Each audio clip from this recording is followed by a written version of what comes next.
We're going to pick up at the second to bottom line of Daf Lamanam Beis. So the Gemara says, Amr Abasi, Amr Reb Yochanan, Mishum Reb Yehuda ben Beseira. Abasi says the name of Reb Yochanan that they heard from Reb Yehuda ben Beseira. Shlosha Yenas Hein.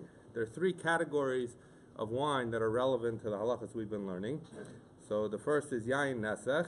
So Yain Nesach is Aser Bahana, that you can't have any hana, you can't have any benefit from that wine.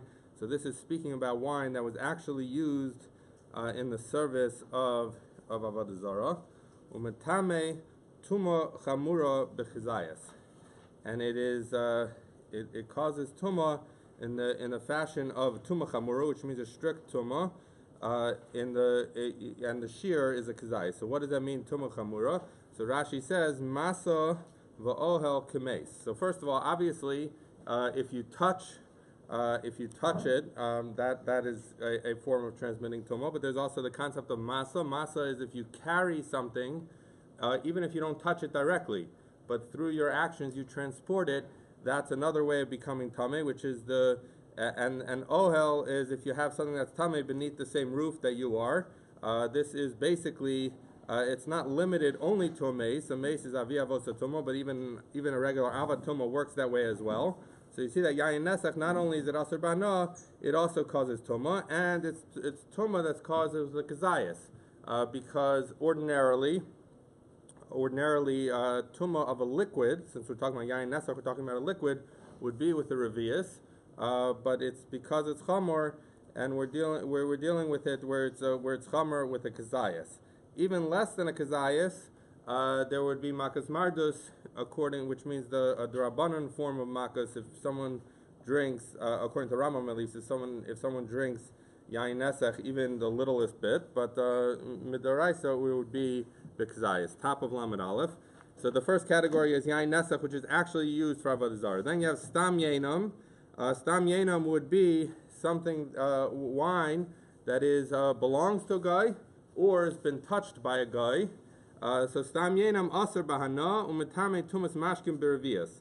So the halacha is that it is just like yain nesach, that it's aser bahana, but it is weaker in the sense umetame tumas. So first of all, it's weaker in the sense that the iser hana in this case would be midrabanan. The entire thing is a gezerah, because if you're going to drink stam yenam, if you're going to drink the wine of a guy, you might come to drink the yain nesach. So the whole thing is drabanan, but it's also weaker in the sense that we said before that yain nesach is metame tumah chamura, and here we're going to describe that it's metame tumas mashkin, which is basically talking about it has a status like a vladat tumah, and in fact, in order to become tameh, it would need to be the size of a revius, which is the ordinary measure of wine. Now, the way Rashi learns, other Rishonim disagree, but the way Rashi learns is that what it's trying to tell you is not that it itself is metame, that it itself caused something to be tameh. It's saying that if it is touched by, let's say, a sheretz, Rashi says, so then it becomes tameh like any other liquid. And the question that the Rishonim deal with is, what's the chiddush then? If you're just telling me that it's liquid that becomes tameh like any other liquid, so then why do you need to tell it to me at all? Of course, it shouldn't be any worse than any other liquid. So Tosa says in Rashi that the reason it tells you that is because you might think, because we're dealing with stam yenam that is related to yain nesach, that it is more chomer in the sense that it's with the gezayas. Others say that it comes to take it out for, there's a sheet of Rabbi Shimon who talks about that in order to be in order to be aser ba'ana, it has to be something that you can eat, that you're able to feed to others. And since you're not able to give stam yenim to others, and it's aser ba'ana, you might think that it has a different halacha in tumah, and that's why it tells it to you. But in any event, so we now have two categories. Our first category is yain nesach, wine that was actually used for avodah zarah, which is aser ba'ana, and it has strict tumah. You have stam yenam, which is wine of a guy that's not known to have been used for avodah zarah, or wine of a Jew that's been touched by a guy, which is also aser b'hana d'Rabbanan, but has ordinary status of liquid as relates to tumah. And the third category, hamafkid yeno eto ovikachavim. So the third category is if someone deposits his wine. So there's a Jew who has his wine, and he puts his wine by Nova Kochavim, he puts it by a guy, Asr b'shasiyah umutter b'hana. So the halacha according to Rabbi Yehuda ben Beseira is that wine, once you deposit it with a guy, becomes Asr to drink, but it is mutter to have hana from it. So you're not allowed to drink it, but you can use it in other ways that have hana. Now the Gemara asks, so those are the three categories of Rabbi Yehuda ben Beseira. The Gemara now asks, V'hatanan, we learned in the Mishnah in Demai, Hamafkid peirosov eitzel ovid kochavim, harehen ke peirosov shalav kochavim l'shvius u'lemaiser. So the Mishnah says as follows: if you have a Jew who took his peiros, so let's assume, because we're going to talk about Shemitah in a moment, let's assume that these were peiros of the 6th year. So the Jew obviously is allowed to have peiros from the 6th year. Only Shemitah is a problem. And he had taken the necessary chumas and meisers from it. So he had regular peiros that he could eat, and he deposited it with a guy. So we say that when he gets back the peiros, he no longer can assume that those were the same peiros he deposited with the guy. And in fact, he has to be concerned that perhaps the guy swapped it out with his own peiros, and therefore, if this is already now, we're into the Shemitah year, and he gets these peiros from the guy, he has to be concerned and treat it as if it's peiros Shemitah, and he has to treat it as if it is mechuyev and meisers. Now, as the Rishonim point out, this obviously goes according to the view that a guy that his produce is subject to meisers. But in any event, according to that view, it's saying. So what do we see from that Mishnah? We see from the Mishnah that there's a concern when you deposit something with a guy that you have to be worried that he swapped it out. So therefore, why in our case do we say that it's not asr b'hana when you deposit your wine with the guy? Why not be concerned that he swapped it with his own wine, which would be either stam yenam or yain nesech, which would be asr b'hana? So why do we say that it's only asr in drinking, but you're allowed to have hana from it? We should say, let's be concerned that the guy swapped out his wine for your wine, or his, and therefore it should be asr even b'hana. So the Gemara answers, kigon sheyichad lo keren zavis. So what are we talking about? You're right. If you just generally gave the guy your wine and he gives it back to you, you're going to have to assume that he swapped it out for his wine and it would be asr b'hana. In what case do we say that it's not asr b'hana? Is, for example, when he designated a separate area for it, he designated a spot for it, and therefore it's considered more washed. He's not likely to swap it out for a variety of reasons that the Rishonim explain. So the Gemara says, "Ihachi." So if you're telling me that once he sets aside a corner, we know that he doesn't swap it out and he doesn't mess with your wine. So then the Gemara says, "Ihachi b'shasiya nami lishtri." So fine. So that explains why it's not asr b'hana, because we're not concerned that he swapped it out with his own wine. But if you're saying we don't have that concern, then let the guy drink it, because you say we know that the guy just left it there in the corner, and therefore you should be able to drink it too. So we say, where do we have this idea? The Rabbi Yochanan ikloi leParvad. Rabbi Yochanan went to the town of Parvad, and Omar klum yesh mishnas bar kapara. Is there a Mishnah of Bar Kapara? So Rashi points out, Bar Kapara at this point had already died. Bar Kapara was one of the Talmidim of Rabbi Yehuda Nasi, who was Masad Mishnayis, and so he lived in Parvad. So Rabbi Yochanan went to Parvad, and he said, has anyone heard anything? Anyone have a Mishnah that they want to tell me, a Brisa or a Mishnah they want to tell me from Bar Kapara?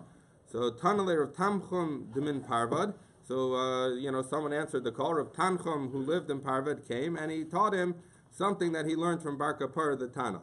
What did he learn? He said, "Amafkid yeno eitzel ovi kochavim," that if someone deposits his wine by an ovi kochavim, mutter b'shasiya, that you're allowed to drink it. Okay, so that was the halacha Rav Tanchum told him. Rabbi Yochanan responded, Kari aleh, he said to him, the pasuk in Koheles, he said, "Makom sheyipol eitz sham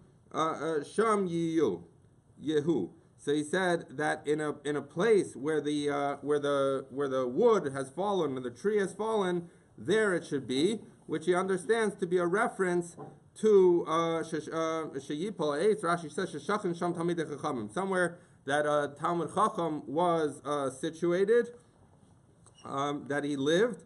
So where a Talmud Chacham fell, meaning that he lived or he died there, Sham Yiyu, there he is. So the Gemara says, Sham Yiyu Salkadaitach, are you telling me that literally a tzaddik after he dies is still there? That can't be. El Sham Yiyu Peirosov. Rather, what does it mean that he'll be there? It means that the fruits of the tree that has since died, but the fruits had fallen off. So if you go to the place where the tree was, you could find the fruits. So what was his point? His point was that he went to the town of Bar Kapara, to Parvad, and by going there, he found fruits that had fallen from Bar Kapara that he had taught people there.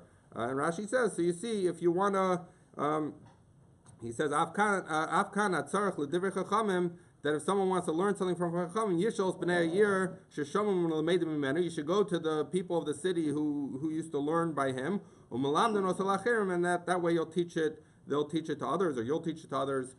So the idea is, he was saying it's a good idea to go to someone's hometown to learn his Torah. In any event, what do you see?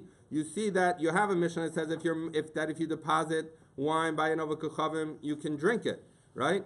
And it must be, in other words, the Gemara is assuming, in order to say why it's not a stira from the Mishnah, which says that someone who's mafkid is peiros, that we're worried that the guy switched it, that it must be talking about where, in a case where he designated a corner. Otherwise, we have a problem with this teaching of Bar Kapara. So what do you see? You see that where you designated a corner, according to this, you're allowed to drink it. So the Gemara is saying, once you're establishing it, that we're talking about where sheyichel lo keren zavis, that the guy put it in a corner, and therefore we're no longer concerned that the guy swapped it out. Once you're talking about putting it in a corner, you see from the Brisa of Bar Kapara that it should not only be, that it should actually be mutter b'shasir, you should be allowed to drink it. And yet we paskind, or Rabbi Yehuda ben Beseira paskin, that you cannot drink it, but you can be nana from it. So why is, if we're talking about yichud lo keren zavis, you should be able to drink it all together.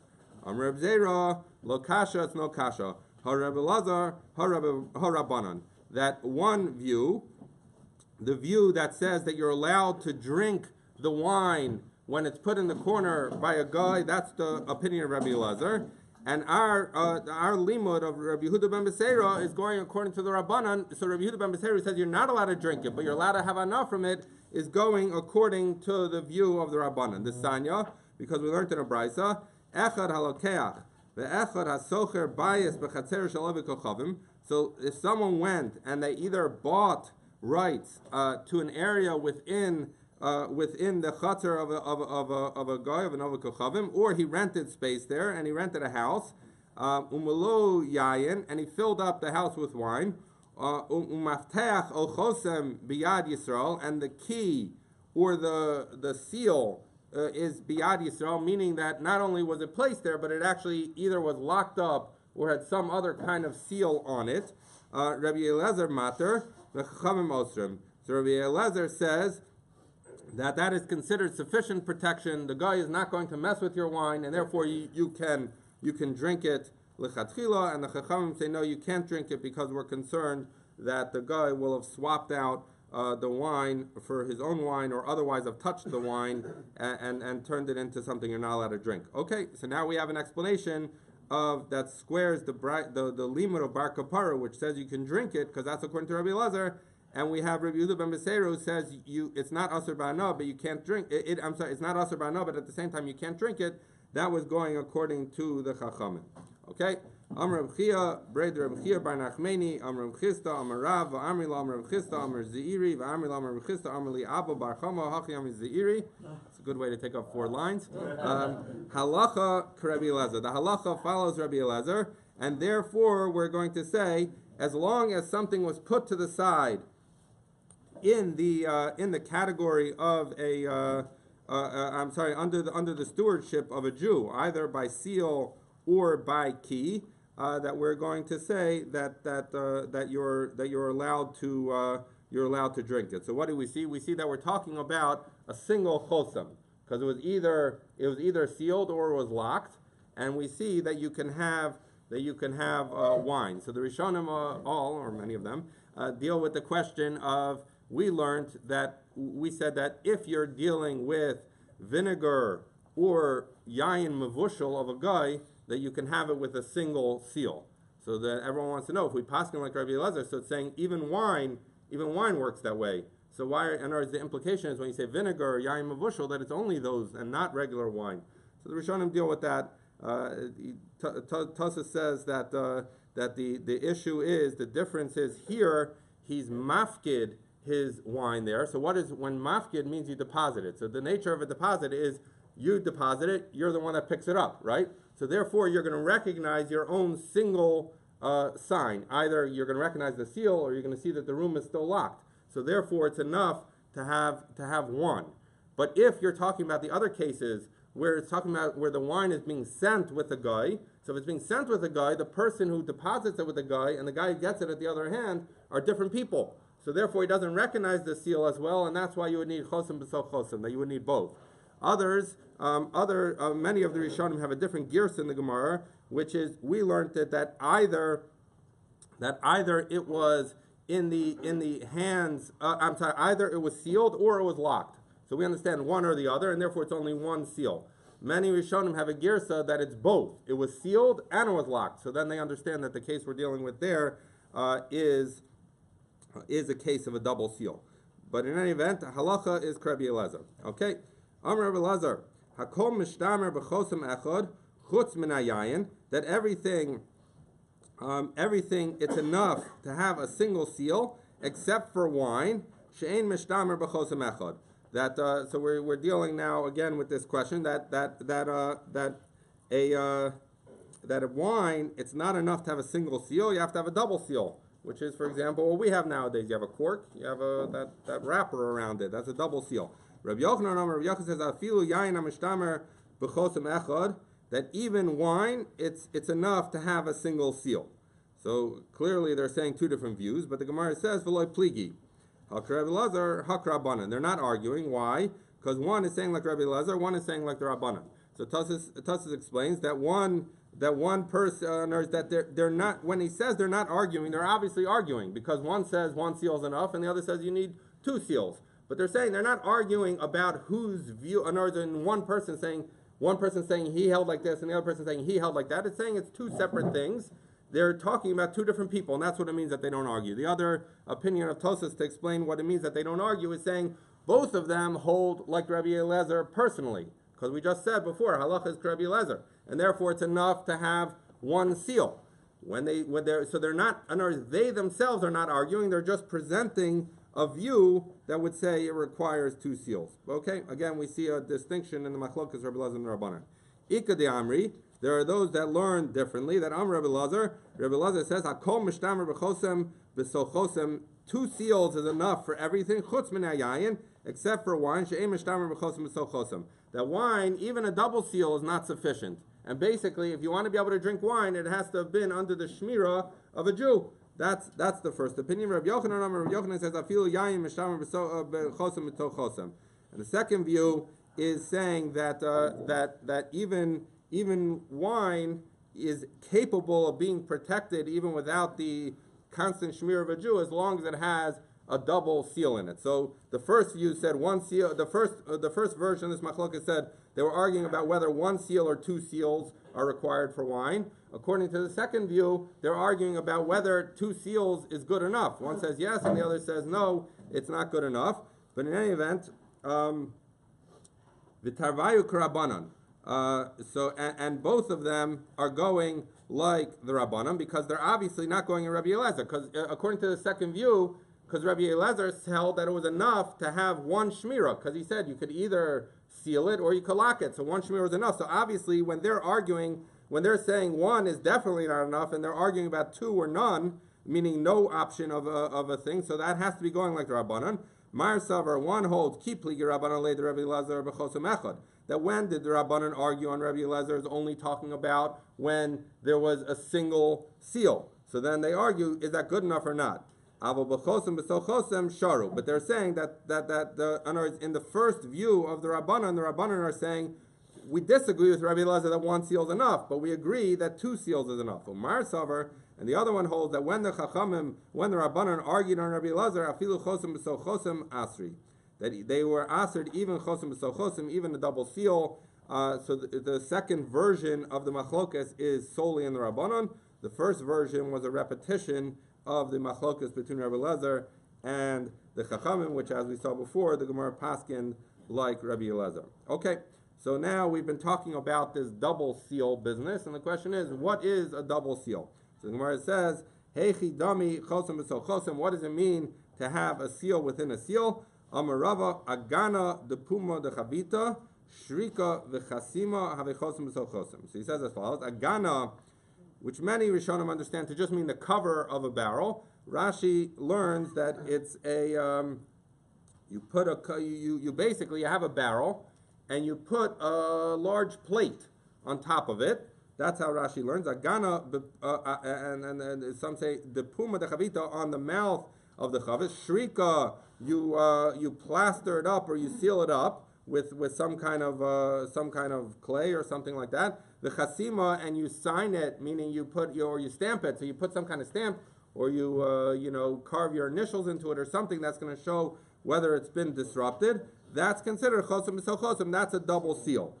V'ilo lo. And if not, meaning if you don't have these double seals, then it's not considered chosam v'so chosam. Okay. Now another case, dikula umahadek have chosam v'so chosam. So he says as follows. Let's say you have okay. So the first case we were learning was you had a barrel.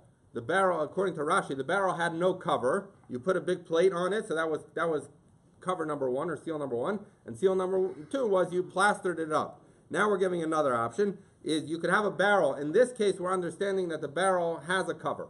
And so that's the barrel cover is cover number one. And then the kula, he takes a basket of some sort, and umahadik, and he ties it, he attaches it very tightly. So we're talking about a basket that he had to work to stretch it over the top of the barrel, and therefore it constitutes the second seal. So that's a chosam v'so, that's a seal within a seal. Lo mahadek, but in other words, if you simply put the basket on top, but it wasn't hard to put it on, meaning you could just quickly pull it off, so then that's not really a seal. That's nothing. Lo have chosam v'so, that would not be considered a seal within a seal, a double seal, and he would need some other form of seal in order for us to consider that a double seal. The Gemara now says, node b'diskaya. So he says, let's say you have a node. So a node is like it's like a canteen or something you drink out of that's made out of leather. So it's like a pouch, and you drink from it, and then you tie up the top, and you put that. And I'm presumably talking about a traveler. You take that canteen. B'diskaya. What's a diskaya? So Rashi and Psachim, we've had this many times, says that the word diskaya comes from du sakya, that it's two sacks. What's it talking about? It's talking about like a saddlebag. You used to put on a like a donkey. It would be two connected bags on either side that would go over the animal. But in any event, what's the point? That you took this canteen which ties itself up, and you put it in some kind of sack or container that's on the side of a donkey. That's considered chosam v'so chosam. When chasimas piv lamata have chosam v'so chosam. Piv lamala lo have chosam v'so chosam. So he says as follows, that there's a caveat to this though, that in order for the canteen, the tied up canteen, in the tied up bag to be chosam v'so chosam, it has to be where you have the bag, and then it has its knot at the top, and you take the canteen and you stick it face down in the bag. So then therefore, as Rashi points out, it's a big pain in the neck to pull it out, because you have to untie this, pull it out, untie it, drink it, retie it, stick it in head first, and then tie up the top. So in that case, it's considered chosam v'so chosam. But if all you had was the bag on the side of the camel, which had a top with a string, and you put in the canteen not face down, but rather bottom in first, and therefore the knots are right next to each other. So you have a knot that's closing the sock, and you have a knot that's closing the canteen. So that's not considered chosam v'so chosam, because they're right next to each other, and you just freeze up both of them, and that we have to be concerned that a guy might have untied it and taken it out. Okay? And now we're given another option. V'chichayev pume legav v'tzayer v'chasim have chosam v'so chosam. So he says, I'll give you another option. And Rashi, it's interesting, Rashi describes that even in Rashi's times, this is how they used to keep oil. So the idea roughly is that you let's say you have a bag or something, and you tie it up, and then you push the knot that you just made into itself, and then you take it and tie it again, right? So the Chiddush, the Bach and the Taz talk about, the Bach says the Chiddush here is that it's enough to have a knot. So in other words, just to be clear, we're talking about a knot that then gets pushed into the center of this sack and then you tie it again. So the Bach says the Chiddush is that a knot works, that a knot works without having to be sealed. But the way they learn, the Taz learns that when it says v'tzayer v'chasem, that it says that like you tie it up and you seal it, means that you're sealing it with some kind of a extraordinary knot. You're not just doing a regular knot. And a knot is sufficient, but it has to be like a knot that's meshuna, that's a little bit different. So that's considered a different version of chosim b'so chosim, where you have a double seal. Tanar Rabbanan, second to bottom, second to last thin line. Tanar Rabbanan, barishona haya omrim. Originally they used to say yayin shel ein kushi aser mipnei biras srika. So okay, we're going to now list three pairs of cities, which were basically Kusi cities. We've dealt with Kusim many times, and so Kusim have a different. I'm sorry. Yes, the outbreak of lions, correct.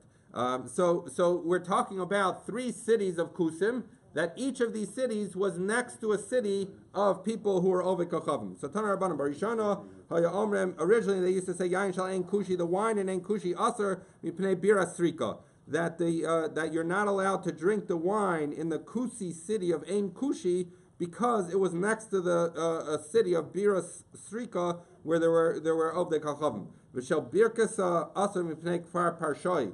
And similarly, the Kusi city of Birkasa the wine was aser because it was next to the city of Kfar Parshoi, which was a city of the Kochavim. V'shel Zagdor, and the people in Zagdor, the Kusim in Zagdor, you couldn't drink their wine aser mipnei Kfar Shalem, because they were next to the city of Kfar Shalem. So the concern here is that we're not worried about chasnos. We're not worried about them marrying out because if you drink Kusi wine, because Kusis are Jews, and we're not worried that they use it for Avodah Zara, because Kusim that wasn't the form of their worship. Even according to what we learned, that they used to serve the Yonah that was on Har Grizim, but they didn't do it in this way. So the question is, the theory here is that the wine in the city of a Kusi is aser because it's close to an idolatrous city, and the concern is that they allowed Goyim to touch the wine. So that was initially, they said you can't have wine in any of these three Kusi cities. Chazru Lomar, subsequently they came back and said, Chavyas psuchos asuros stumos mutaros. He says, no, it's not an absolute rule that you can't have wine in those cities, but rather, if the barrels are open, then you cannot have the wine. If the barrels are closed, you can. So what would be the reason? The reason would be because the Jew, we're going to see the Gemara in a second, is because a Kusi knows that if he wants to do business with Jews. If the Jews suspect them of allowing Goyim to touch the wine, then they're not going to buy wine from them. So therefore they were very careful with wine that they were going to sell. But wine that they were going to consume on their own, they weren't careful. So therefore, if it was an open barrel, you don't sell an open barrel. That's what you drink. So then you have to be worried you would not drink the wine there, but if it's closed, you would say that's for commerce, they're careful. So the Gemara says, Meikara my savar, Lubasof my savar. So we said in the beginning they thought all the wine in these three cities are aser, and then they said only the open wine. So he says, Meikara savar, originally they thought, Ein kusi, makbid amaga of kachavim, loishna psuchas, loishna stumos. So initially they thought that a Kusi is just not careful about keeping wine away from Ovdei Kochavim. So since these Kusi towns were next to Avodah Zara towns, so we're convinced that the Ovdei Kochavim are touching the wine. So therefore you can't take anything from them.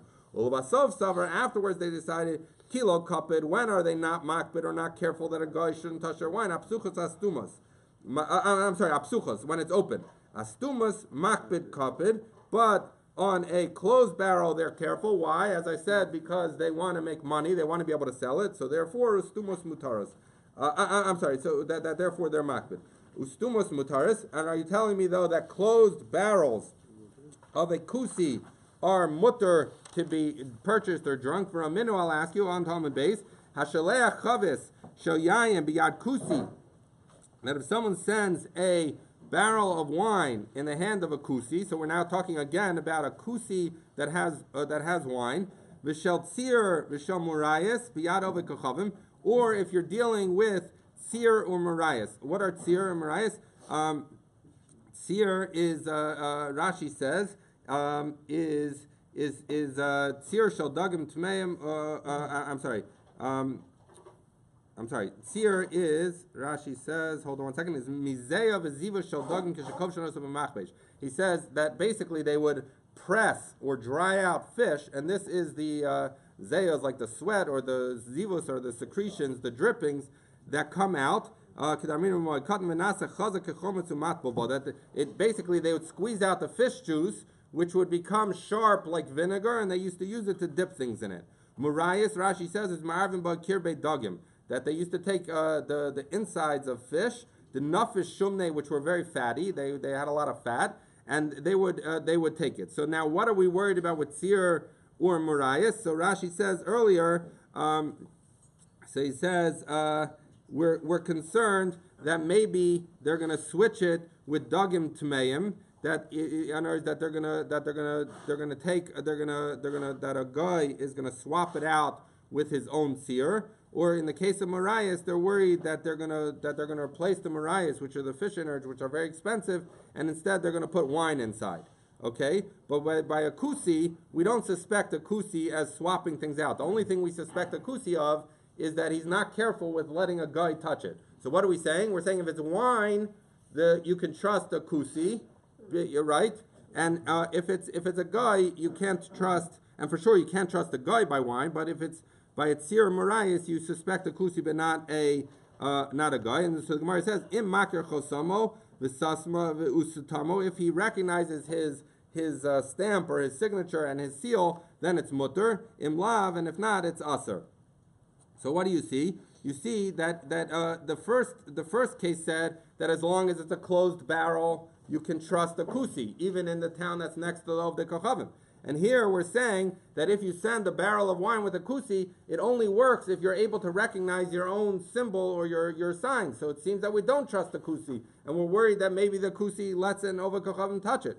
So Amr Zara lo kasha, kam be'ir, kam b'derech. So when do we say that you trust a kusi, that he doesn't let a guy touch the wine, is in the city? Because in the city, there's people there, and they're going to watch, and it's going to ruin his reputation as someone you could buy wine from if he lets a guy touch it. But Kam B'derech, here's on the way, while they're traveling, there's no one there. He's not careful. He might let the guy touch it. So we suspect a kusi on the road, but not in the city. So Maskevlar of Yirmiyah, Midi Hanach, the ear lo b'derech asu. He's saying, but how did this wine get to the city in the first place? It was transported from somewhere. And if it was transported under the stewardship of a kusi, he probably let a guy touch it. So why could that be the distinction? So he says, no, we're talking about during the time of year, during the harvest time. Kivan de afri mirtas. That since everyone is around, it's a very busy time during the time when they would produce the wine. So therefore, the kusi is going to be afraid. Amar, he says, Hashte chazili misudili. That if they're going to see me let the guy touch it, I'm going to lose money because I won't be able to sell it. But during the season that people aren't as around, so similar concept, but not assuming the distinction between city and road, but rather between the time of year as to whether the people are around. Okay, Itmar mipnei ma asru sheichar shel Ovdei Kochavim. The Gemara now says, why do we aser the beer of an Ovdei Kochavim?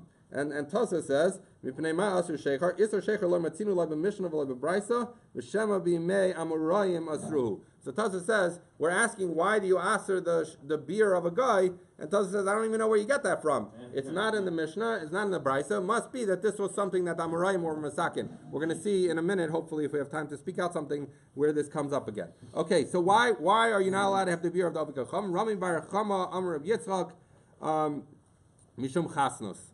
Because we're concerned that if you go drink beer with a guy, you're going to end up, Rashi says, you're going to go hang out in his house, and you're going to like his daughter, who's going to be there, and therefore you're going to end up marrying his daughter. Rav Nachman Amar Mishum Giloy.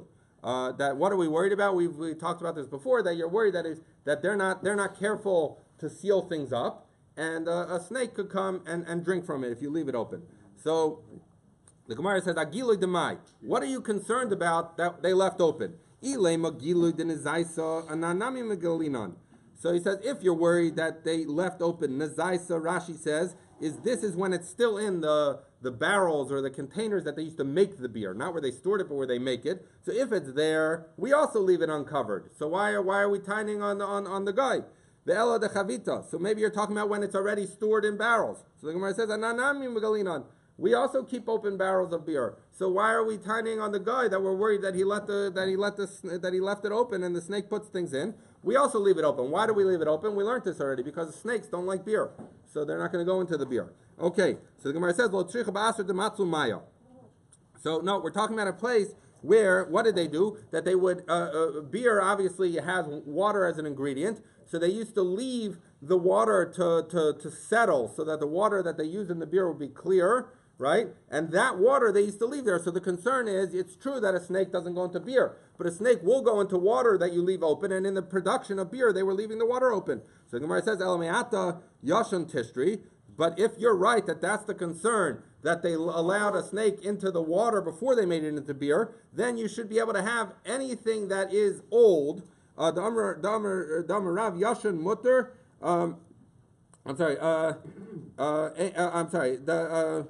because ein manicha liyashin. So he says that something that's old, that's already become aged, is mutter. You could drink it because if there would have been any snake venom in there, it would have prevented it from aging. Hichmetz mutter. Similarly, if something ferments, then it's mutter because ein manicha lahachmetz. So because if there's snake venom in there, it would prevent it from fermenting. So the question the Gemara says, if what we're worried about is the water that got snake venom in it before it was put into beer, we shouldn't worry because once the beer is produced, so we should distinguish and say that when do you have this concern is only by something that is new, but something that is aged already, we shouldn't worry about it because it's already by aging, it showed us that there was no snake venom in the water. So the Gemara says, Zara Yashan Atu Chadash.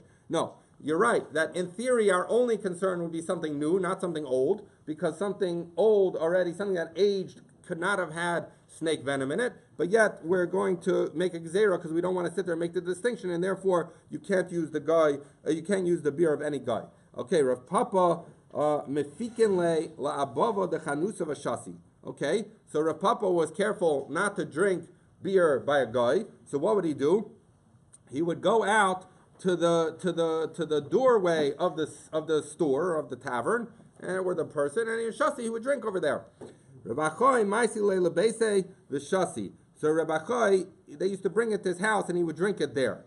V'tarvayu mishum chasnos. Obviously, what they're both concerned about is chasnos, is that why don't you drink beer by a guy? Because you're going to come to marry his daughter or hang out with them. But obviously, he's not concerned about snake venom, because then what does it help him to drink it outside or to drink it back at his house? Okay, I want to say something on this, but let's get to the bottom. If we have a minute, we'll say we can talk a little bit about this Gemara. Okay, Rabachoi Avid Harchoki Yiserto.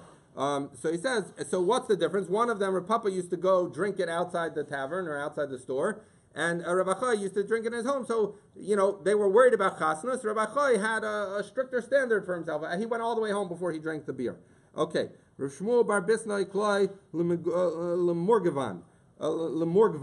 That Rav Shmuel ben Bar Bisna went to Morgvan, to a town, and this is a town of Jews, but they were choshed them.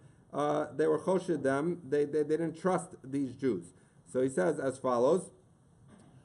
He says Yisrael Chashudin Hayirashi says these were Jews who we suspect them. They weren't makbid on not drinking wine of the kacham. So Aisele Chamra, they brought him wine, he wouldn't drink it. Why? Because they weren't careful. They would serve Stam Yenim. Aisele Shecher, they brought him beer, he wouldn't drink it.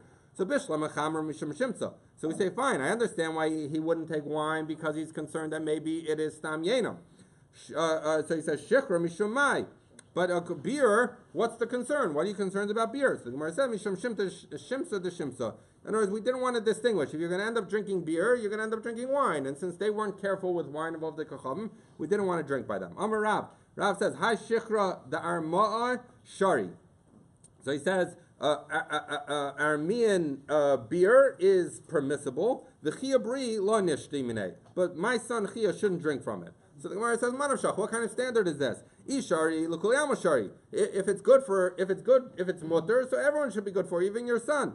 Asir, Lukuliama Asir. If there's something wrong with it, in other words, how do you have a different standard for your son and the rest of the world? Paskin it, yes or no? Ella Rav Savar Mishum Giloi, Va'azul, Merura Dechshusha V'Kalile Zire V'Dolki. I'm sorry. So he says that Rav was worried about snake venom, but why was he not? Why did he say everyone else could drink it? Because the Merura, the bitterness, the Keshusa of the hops the Kalile would burn out Zire, the venom of the snake. So he says, so he wasn't worried. Once beer turned into beer, it got rid of any snake venom they had to worry about. But if someone was already affected, they were already sick, it would make them more sick. And therefore, so he was just saying, my son Chia, so he's saying beer generally will dilute snake venom enough that it doesn't hurt anyone who's healthy. But if it's someone who's sick, then it could hurt them. So therefore, his son Chia was sick. So it had nothing to do with halacha. It had to do with halacha, but in other words, it had to do with his particular circumstances as being sick. Amr Shmuel, kol hashratzim yeshlam eresh, that all shratzim have poison in them. Shal nachash memis, shal shratzim eina memis. So he says a snake venom kills. The venom of a shratzim doesn't kill. Amr le Shmuel lechia barav. So Rav Shmuel said to Chia barav, Bar Arya, which is Rashi says elsewhere is a lashon of a ben Torah, so son of the Torah. Ta ve'emalacha milsum al yisada have'amar Rav avuch. So this is Chia bar Rav, the son of Rav. So he came and said, "Let me tell you something that your father said that was nice." Hachi amar avuch. So said your father, Hani armai zukani dahavi shasi giluya v'loy meisu aidid achli shkatzim ramashim chavel gufayu. So he said as follows: these Arameans zuknai, which Rashi says is nefuchim. Nefuchim like nafuch. You take a sack and you blow it up, so it's like whatever fat. Said that they would drink uncovered things, even though it would have venom in it. V'lo mesu, they didn't die. Why? Because I did achli shkatzim ramashim. That somehow that by eating shkatzim ramashim it protected them. And therefore they didn't die. Chavel gufay. Okay, Rav Yosef says, Hi cholo the shikhr d'arma aser the ma'arvi be durdoya the yayin nesach. He says that if you have beer vinegar of the Arameans, you can't have it because they mix into it durdoy the yayin Rashi says shmarim, like the sediment of wine of yayin nesach. Ravashi me oto shari kidem ma'arvi ba misra sari. Ravashi says, when do you say that the vinegar beer of an Aramean is aser is only when he gives it to you regularly. But if he takes it out from the storage room, so then you don't have to be worried that it had wine in there. Why? Because wine sediment ruins the vinegar beer. So if you replace it and then serve it shortly thereafter, it's not a big deal. But if you add the wine sediment and then you put it into storage, it's going to ruin the beer vinegar. So therefore, when he pulls it out of the otzer, this is from the storage. This is obviously not a place that it was. One minute. I have a choice of a few things to say, but okay, let's just do very quickly. We'll do one tosus because this is actually a very important tosus. Has a lot to do with why we're able to drink beer today and why you're able to drink coffee.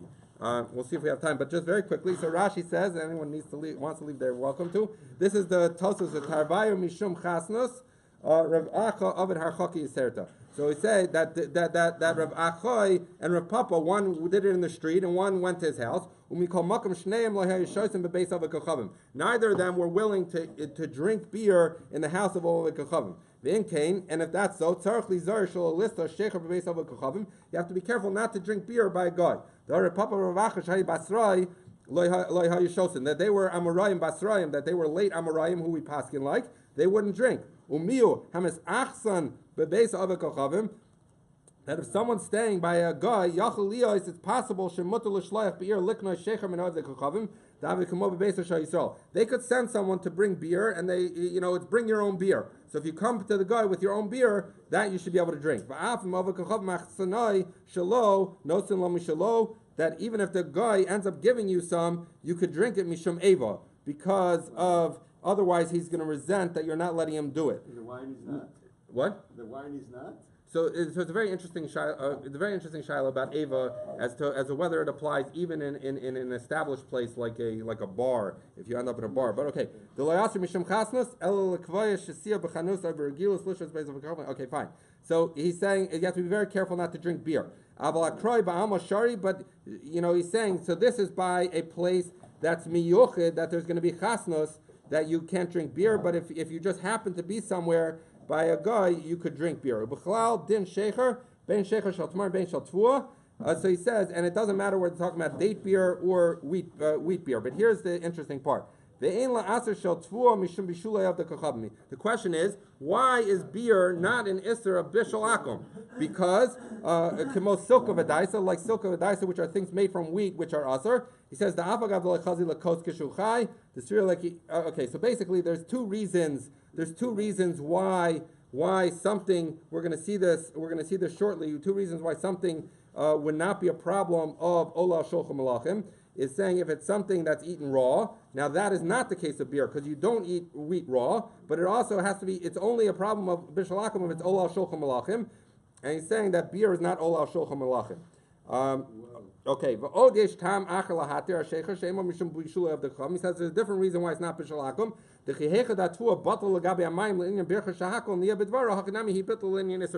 He's saying as follows, that when you add water to beer, water dilutes it enough that you're saying that it loses its status as tvua, as demonstrated by the fact that you make a shahakol on beer instead of making a mazonos.